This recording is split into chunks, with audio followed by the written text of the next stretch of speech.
स्वागत है आपका हमारे चैनल एस्ट्रोकार्मी कोच में। मैं रेणु चतुर्वेदी।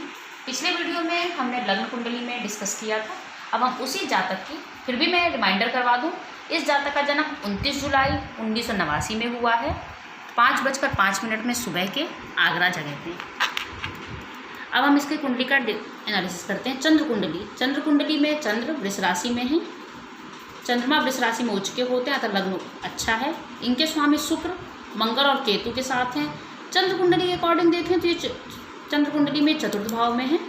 चतुर्थ भाव में लग्नेश का होना माँ का पूर्ण प्रभाव देगा। साथ में इस केतु और मंगल का होना कभी कभी इन्हें बहुत लो फीलिंग, कभी कभी कॉन्फिडेंस की कमी या अपने आप में बहुत ज़्यादा विचारों में खो जाने वाला स्वभाव देगा। द्वितीय भाव में बृहस्पति है। बृहस्पति द्वितीय भाव में होना अच्छा तो होता है, मगर चंद्र से दूसरे भाव में बृहस्पति का होना बहुत पूर्ण अच्छा प्रभाव नहीं देता है। इसमें कमी ये होती है कि जब चंद्रमा के द्वितीय में गुरु होते हैं तो उनका कुछ प्रभाव उसके व्यक्ति के व्यक्तित्व पे आता है, जिससे कभी कभी उसे आक्रामक या बहुत अधिक गुस्सा आ जाता है। तृतीय भाव में सूर्य और बुध हैं। सूर्य और बुध हैं जिनका स्वामी चंद्रमा लग्न में है। इस हिसाब से इनके भाई बहनों की संख्या कम होगी और उनके साथ इनके रिश्ते सम होंगे। चतुर्थ भाव में शुक्र मंगल केतु का होना ये दर्शाता है कि इनके पास अचल संपत्ति की स्थिति अच्छी होगी। इनके पास एक से अधिक मकान होंगे, 2 या 2 से अधिक मकानों की पूर्ण संभावना है। पंचम भाव चंद्रमा से 5वें स्थान में कन्या राशि है और ये भाव खाली है। इसका स्वामी बुध तृतीय भाव में है। पंचमेश का तृतीय भाव में होना अच्छा सूचना नहीं देता है।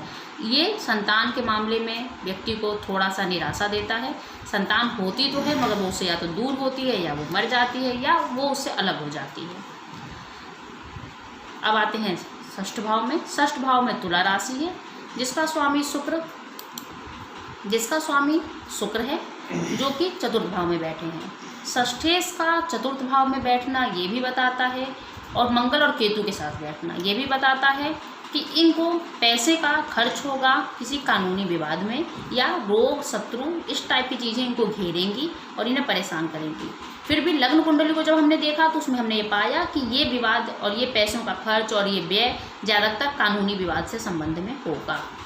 अब आ जाते हैं सप्तम भाव में। चंद्रमा से सप्तम वृश्चिक राशि है जिनके स्वामी मंगल चतुर्थ भाव में है। एक अंगारक योग भी बना रहे हैं, इसलिए ये पूर्ण रूप से कहना उचित होगा कि इनका विवाह का घर अच्छा नहीं है। विवाह का घर इनका दूषित है। विवाह इनका चलना बहुत मुश्किल है।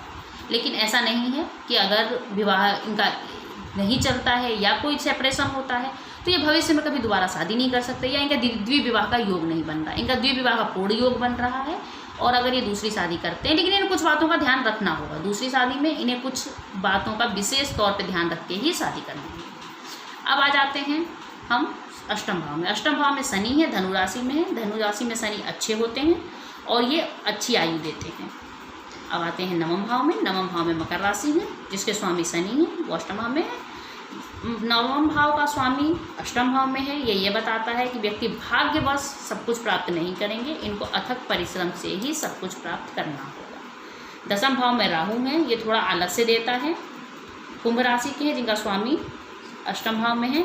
चंद्र कुंडली से अगर हम पूरी एनालिसिस करें तो राहु का इस स्थान में होना कार्य को थोड़ा गति में रुकावट देता है। कार्य जिस गति से चलना चाहिए उस गति से ना चल के थोड़ा रुकावट आती है। लाभ स्थान में मीन राशि है जिनके स्वामी गुरु द्वितीय भाव में। ये एक अच्छा योग है। ये बताता है कि जब ये जातक कार्य को प्रारंभ करेंगे, जब भी ये कार्य करेंगे उसमें सफल होंगे और एक अच्छा धन योग बना रहा है। इसमें कोई शक नहीं कि ये जातक धनी होंगे। अब आते हैं व्यय भाव में। 12वें भाव में मेष राशि है जिनका स्वामी मंगल चतुर्थ भाव में बैठे हैं। व्यय भाव के स्वामी चतुर्थ भाव में बैठे हैं, शुक्र केतु के साथ बैठे हैं। ये इनके सुख संपत्ति में थोड़ी कमी लाएगा। ये टोटल अगर इस कुंडली को पूरी तरह से सारे भावों को एनालिसिस करें तो हम ये पाएंगे कि जातक मन से कभी कभी भावुक होंगे, कुछ परेशानियों में घिरेंगे। अब समस्या ये है कि हम इसको प्रोडक्शन से पहले, क्या ये जो चंद्र कुंडली या लग्न कुंडली है ये तो पूरी ज़िंदगी रहेगी, तो क्या हम ये मान के चलें कि पूरी ज़िंदगी ही ये जातक के साथ समस्या रहेगी, पूरी ज़िंदगी विवाह नहीं चलेगा या पूरा जीवन ही ऐसे बीतेगा? तो नहीं, ऐसा नहीं होता। उसके लिए हमें विषुवंतरी दशाओं का अध्ययन करना होता है। हम विषुवंतरी दशाओं का अध्ययन करते हैं।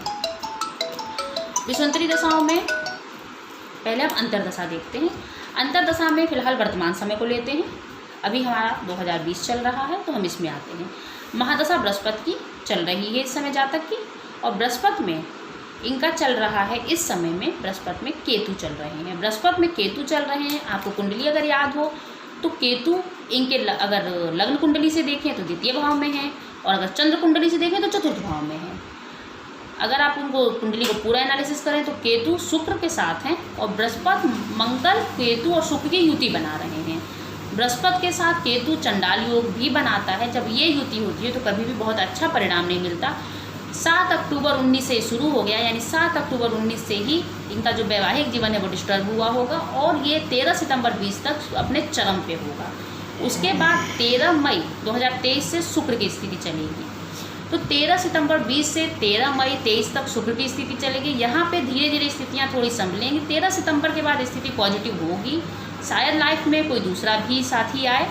उसके बाद धीरे धीरे समय सही जाएगा, और इनको पूर्ण रूप से इस कानूनी विवादों से और इन सब से छुटकारा पाने में 2023 लग जाएगा। इस तरह से हम विषुवंतरी दशाओं से ये प्राप्त करते हैं कि हम कब इन चीज़ों से मुक्त होंगे।